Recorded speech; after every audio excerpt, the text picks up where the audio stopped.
Hello, my name is Boanne Foster. I am 31 years old and I am from New Jersey. The first person I told I was pregnant was my friend Shannon, who knew me and my boyfriend at the time.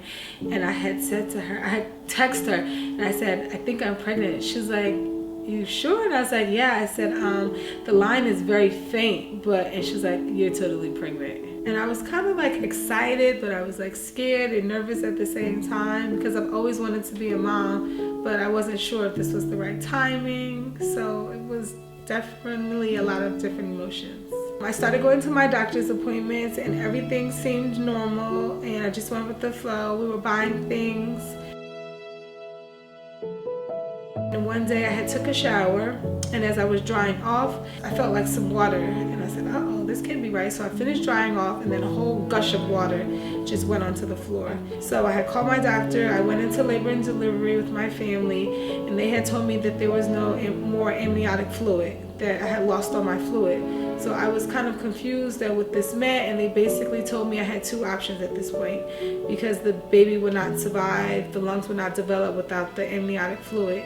So I was told I can terminate or I can continue on with my pregnancy and to see what would happen. So I decided that I would continue on with my pregnancy because I didn't believe that if she still had a heartbeat that I could just terminate the pregnancy. So they sent me home. And then a week later, I started having some type of contractions, and then I began getting really sick. I had a high fever, and they said that this might happen, that because now that the pregnancy was exposed, that I might catch an infection, and the pregnancy became septic, and they had to induce me, and I delivered my daughter who had died. When it came time to name her, I had said, oh, I had this name in mind, and then my family had looked at me like, that's not what we've been calling her. And they asked me, well, what have you been calling her? I said, from the first day that I saw her on the ultrasound, I said, she looks like a small jelly bean. So we've been calling her Jelly Bean. So we decided to stay true to that and call her Jelly Bean. I have a necklace that says Jelly Bean. It just wasn't something that I don't feel like was talked about very much. I'm working on my master's right now in public health, and we hear the statistics like, maternal loss and maternal mortality, but you never really see it or hear about it. And it wasn't until I went through it that I actually understood. I feel like I was very sad. I cried all the time, and I also had to go right back to work because I was on a 6-month probation. So had I not would have returned back to work, I would have lost my job. So that was hard too, but that also helped me keep my mind off of things. But because this is something like I've never gone through, I've never lost anybody close to me, I was sad, I was depressed, I was angry, and every little thing seemed to, if I saw somebody walking with their kids, if other people were pregnant and having kids, that like bothered me. And on holidays I was like angry, and I was always saying like, I want my daughter back, it's not fair. It took me a while to get out of that place. My family was very supportive. My friends were very supportive. There were other people at times who were not very supportive. They was like, oh, well, why don't you just adopt? And it's like, no, I'm going to have my own kids one day. That is not what I want to do. Or some other people make comments like, oh, well, you should give it a rest. And I'm like, that's not really your place to tell me things like that. Prior to getting pregnant the second time, after I lost my first daughter, I was told that I needed to go in for a consultation just so that when I got pregnant again, I knew what to expect and what the plan was. So what they said to me was that at 15 weeks, we would do cervical lifts. And if we noticed that a change was happening, I would get a transvaginal cerclage if we noticed that the cervix was shortening. And I felt they seemed to be confident in that plan, so I was confident in what they told me. So 9 months later, I was pregnant. I found out I was pregnant, and the reason why I knew I was pregnant was I had a dream about my daughter, and basically I was trying to put her into something, and she was like, no, don't worry, I'm coming back, and she kind of like went out. And then I said to myself, like, maybe I'm pregnant again. So that morning I woke up and took a pregnancy test and found out I was pregnant. I called my doctors, and because of what happened last pregnancy, they wanted to see me right away, and they had calculated that I was about like maybe six or 7 weeks. But when I went in, I was only measuring 5 weeks, so they wasn't really sure if I was or was not pregnant. Pregnancy seemed to go on normally. I went in twice a week, once to my OBGYN as I got further along, and once to maternal fetal medicine, which is where you go and they do all the scans to make sure that everything looks okay. And my due date was literally a week after my last due date when I had my other daughter. And so this time we had like a plan set in place because of what happened last time. So what they said was at 15 weeks, they would start doing cervical lengths on me, which means they would use a transvaginal instrument, and they would insert it and check my cervical length to see if it was shortening, since we had already determined that I was diagnosed with an incompetent cervix. So we did that. We also said that I would get progesterone shots, and I would also just have more monitoring just to check on things. We started buying everything: cribs, strollers, car seats, and we started to put the nursery together because I was so excited that, you know, I was gonna have my chance of being a mom. At 18 weeks, they noticed that my cervix was starting to shorten, so they said that they would do, just as we expected, they said that they would do a transvaginal cerclage. So I got a transvaginal cerclage, and about 22 weeks, I was home and I felt like a trickle of water, and I said, oh gosh, I need to, you know, call my doctor and go to labor and delivery again. So I had put like some pads there to hold me. I got to labor and delivery.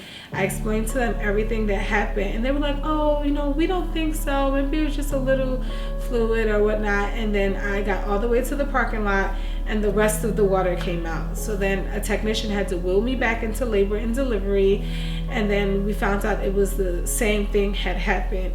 So I had said that I was going to continue on with my pregnancy, and I was able to stay in the hospital during that time. And a week later, almost a day away from like 23, or I think I was 23, I ended up delivering my daughter, who lives for over an hour, and we got to spend some time with her. I think I was the only person that was calm. Like everyone else was like, we wasn't really sure what to expect, because I knew I was further along than my last pregnancy, and the doctor said that it may be a chance that she would be alive. So I think my mom went over first, and she was like, oh my gosh, she's so beautiful. And I let everybody else hold her first, and then I held her, and she was like so warm, and she really was really pretty. So right before I was about to deliver my daughter, my doctor came in, and he was like, I'm so sorry, you know, this wasn't supposed to happen to you again. We were sure that this transvaginal cerclage would work, and if you want to try again. I was adamant, like, no, I'm done, like I cannot take this anymore, this happened twice. He said, we know a procedure that's called the abdominal cerclage, and they can do it prior to you getting pregnant, which means that before the cervix can have any changes, they would stitch it up so that when I did get pregnant, that the pregnancy would hold. So something I had found out while I was doing my research after having my daughter was that the transvaginal cerclage that I received was only an 85% chance that it would give me to 24 weeks. A 24-weeker, their chances to survive is like very slim. So had I would have known that with that transvaginal cerclage, like I still wouldn't have made it to full term, I definitely would have not chosen that option. So I feel like the options just weren't out there, and my second loss could have been prevented. So now I have abdominal cerclage. After 3 months after I delivered my daughter, when, you know, the cervix was back to normal, I have a C-section cut, and they basically went in and tied up my cervix prior to me getting pregnant. So this is a 99% chance that it would get me to full term, and my doctor says they would be happy if I got to 28 weeks, that would be a successful pregnancy, even though of course if I got further, that would be great. I will say I was angry for a while because I was under the assumption that the transvaginal cerclage was like bulletproof. So I just was like, okay, everything's gonna be great, I can go on, but that really wasn't the truth. And I'm not blaming my doctors, or I'm not really blaming anybody, but it just wasn't enough information out there. And now, based off what my doctors know about me, now they're using that to like help other people. My OBGYN sat in on the surgery with the director of maternal fetal medicine, so he can learn how to now do this procedure on his other patients if they are diagnosed with the incompetent cervix. So incompetent cervix is basically, the cervix is at the pregnancy is like here basically, and the cervix is here. You want the cervix closed so that the pregnancy does not come through. So what tends to happen is when your cervix length shortens, it means that say the water is like a balloon. So that means that the balloon will funnel down once the cervix opens, because it thinks that you're about to give birth. And what it does, it pops the water, which you don't want, because without the water, the lungs don't, or the amniotic fluid, without that, the lungs can't develop. So you don't typically know that you have that diagnosis without one loss, because cervical lengths are not required to do on every pregnant patient. So I found out because I lost my first daughter. And then sometimes what the doctors are doing is they're not, oh, it could be incompetent cervix, but it could be this, it could be that. So then sometimes what I'm noticing is women are having multiple loss before their diagnosis is really considered incompetent cervix. So you have to really advocate for yourself. When I was pregnant, I created a box, and it was called, the first pregnancy, it was called the Jelly Bean Library, because I was told that you should read to your baby because you want your baby to be smart. So I would read to my baby. I had these little earbud things that I would put on my stomach, and I would get either books from the library or I would buy books and I would read to my stomach. So then when my first daughter passed away, I turned her library box into a memory box, and I put all the things that I had collected for her in the box. I got a Build-A-Bear with her heartbeat, and I put that in the box. I got it's like a little memorabilia from the hospital with like her footprint, her bracelet, and that went in the box. Then I did the same thing for my second daughter. This is her Build-A-Bear. This is her memory box from the hospital. This one's a bit bigger than the other one. And this has her bracelet. Oh, sorry, this one makes me stop.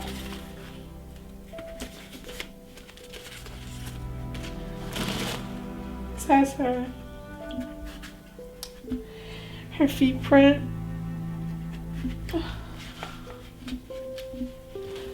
And this one has a blanket. I'm so sorry.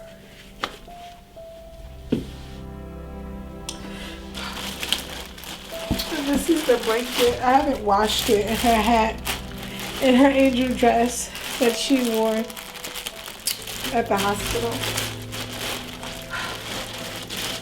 This was the jar that I saved everything to buy her things with.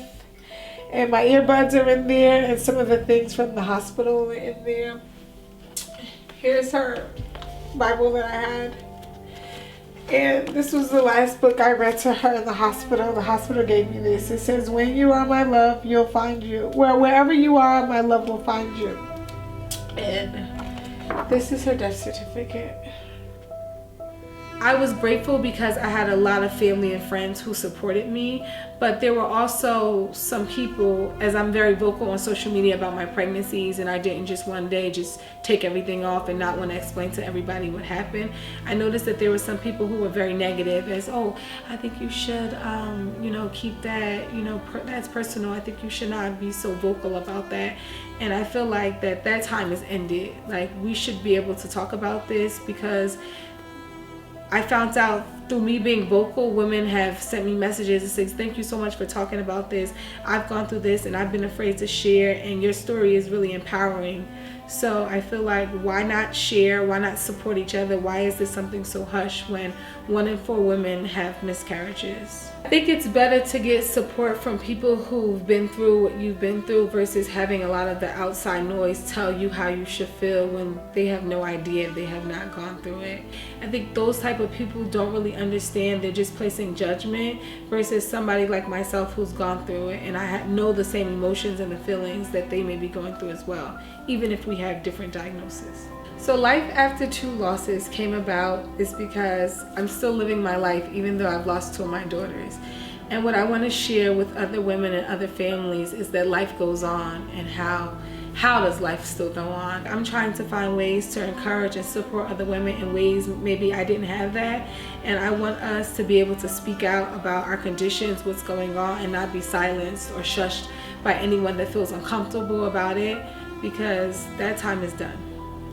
So I feel like because I'm based in New Jersey and there are women all over the world who are dealing with, and women and families who are dealing with some of the things that I've been dealing with, I would like to do things via social media. So whether that's like Remembrance Day, and people send me photos of things that they've done to honor their babies, and we could repost those on social media. Whether that's an open forum where women and families can talk about things that's bothering them and we can offer them support. I would love to do events as well, whether that's like Bowl for Babies or Angel Remembrance Walks, or whether that's just we all get together and talk about things in small groups that's bothering us. My message to other women who have experienced similar traumas like myself is, I am here for you. I would like to help support you through this hard time, whether that's a phone call, an email, a message, or whether that's us reposting our tributes to our children, whether that's, walking together in honor of our babies, anything I can do to support you.